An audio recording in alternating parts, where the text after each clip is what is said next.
Good day, everyone. This is Bob Roswick of the Bismarck Air Museum, and with me today is Tom Trousdale, our docent, to talk about DC-4s. In our last episode of The Docent and the Doctor, we were discussing DC-4s, and Tom was just about ready to tell us about how fast these planes really go. How was this airplane speed-wise compared to the DC-3? This airplane speed-wise was about 100 and some miles faster, so it was a nice airplane to fly. It wasn't pressurized, so that was why I nicknamed the Vomit Comet. But it was a speedy airplane. You told me an interesting story earlier about a company that wanted to merge with Northwest Airlines. Why don't you share that with everybody? Well, in the early 50s, there was an airline called Capital Airlines. Again, you have to know aviation, but Capital Airlines was the U.S. carrier that introduced the turboprop to the United States, and the turboprop being the Vickers Viscount. It was a nice little aircraft. Coincidentally, the Vickers Viscount only hauled 44 people in pressurized comfort. It was about 130 miles an hour faster than a DC-4.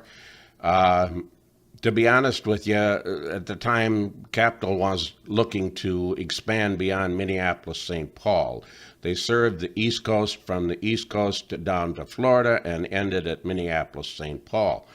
The president, because he had the Vickers Viscount, wanted to expand. He initially ordered 20, and they would beat the pants off the other airlines that were flying DC-7s because it could go at least 80 miles an hour faster than a DC-7.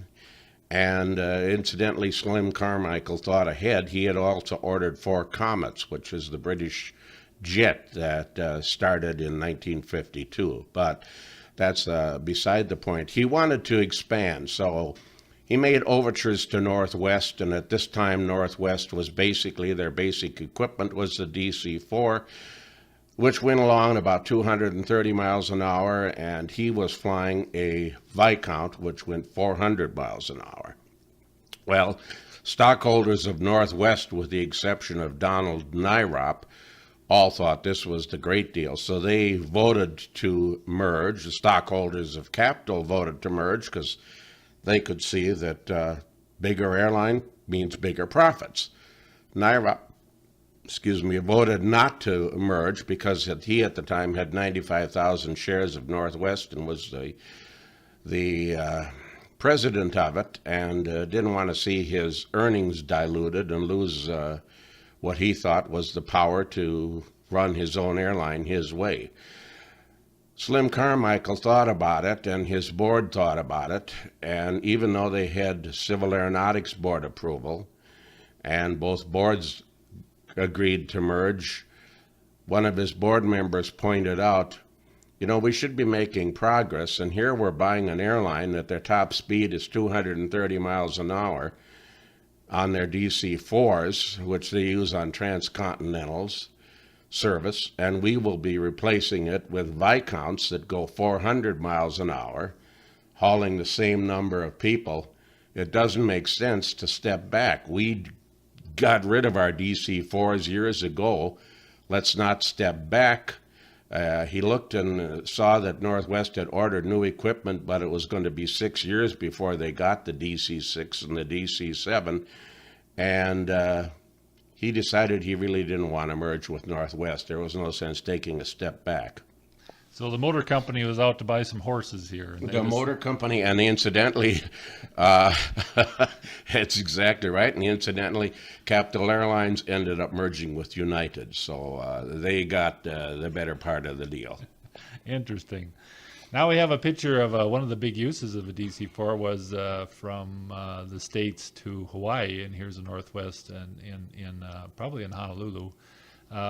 Any stories you got regarding that type of a trip?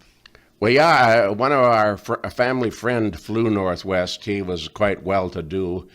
It was in 1957 when Northwest was serving Hawaii with DC-4s. They hadn't started the Boeing 377 or the Stratocruiser yet. So this was what their primary service was to Hawaii, an unpressurized airplane that flew at 230 miles an hour and hauled 44 people.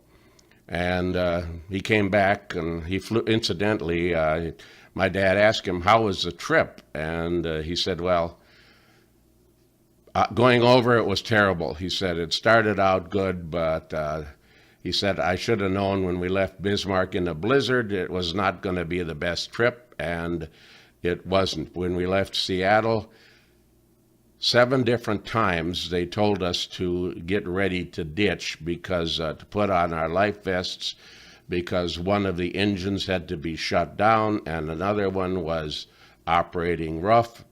And he said after about the 5th or 6th time, everybody just, it almost became a joke because, this is really what we would say is a marginal outfit or a marginal operation. And make a long story short, he got tired and came home on a Pan Am Stratocruiser, which hauled 70-some people. It was pressurized and even had 2 decks. So he enjoyed his flight. Going home, going over was another story, he said, but the island made up for it. So I don't know if any of us can even imagine putting our life jackets on 7 times during a flight. That'd be grounds for. I don't even know how to finish that sentence, Tom. And here we have some loading. We have some loading, and if you look real carefully, you have to look real carefully, but if you look real carefully, you can see that there's a second door behind the passenger door, and that was an old C-54, an old cargo airplane that was used as an Air Force transport, right there, outlined with the arrow again. And this, many, many times, I used to watch these come into Bismarck, and as I say, it made my day. The only other thing that was interesting is Northwest started out Northwest Airlines. Then in the early 60s, they put Northwest Orient Airlines because they started to fly to Tokyo, and they were going to Tokyo and some of the other Far East places, and they stressed that in their advertising. This is the Orient way to go to the Orient, Northwest Orient Airlines. Their slogan at that time was, "Give wings to your heart, your spirit soar, Northwest Orient Airlines," and then it would be followed up with a ching, the Chinese gong, and then Northwest Orient Airlines. So that's interesting. So this is evidence right here that this is an old cargo version. The other thing that's noticeable is that the door isn't rounded on this side. It's actually square on one side, meaning that this is 2 doors. One opens one way and one opens the other. Very interesting, Tom. What we have here is our cockpit, and as I mentioned, fairly standard. We do have some modern instrumentation here because this is in a modern aircraft, but very straightforward. On the flip side, airplanes are getting a little more complicated. A lot of engine cluster here, and a little bit more technology when it comes to flying and airline navigation. Yeah, most of these, when they flew, and again on Northwest, when it would fly to Hawaii, they probably had a navigator. If you look at a picture of a DC-4, I don't know whether this one, I didn't look, but they usually had right behind the cabin had an astrodome. And this was used for the navigator to take star sightings to make sure that they were on course. We'll have to look for that, Tom. And here's a little picture of the interior. You're talking a little bit about earlier about the air conditioning system that we had. The air conditioning system was about a fan every 4 seats, an old, just a regular fan. They didn't have an air conditioning system. They just had the fan, and to get above 6,000 or 7,000 feet, and the air would usually be cool enough to circulate with the fans. What I find interesting about this picture is that this picture is obviously an old picture, but everyone's doing what they do on airplanes nowadays, just reading, relaxing. Nobody's really paying much attention to the actual flight. Well, that brings a conclusion to our DC-4 study. The Bismarck Air Museum Foundation is trying to capture and restore a large round-top hangar known as Hangar 5, as you see pictured here at the Bismarck Airport. Log on to our website at bismarckairmuseum.org and give us a donation and have a look at what we're up to. If you like these videos, subscribe to our YouTube site, and I'd like to credit Wikipedia with some of the pictures and the photos that we have. Once again, I'd like to thank you, Tom, for helping us understand these iconic pictures. Glad to do it, Bob. It's a great way to spend an afternoon. Thanks, Tom.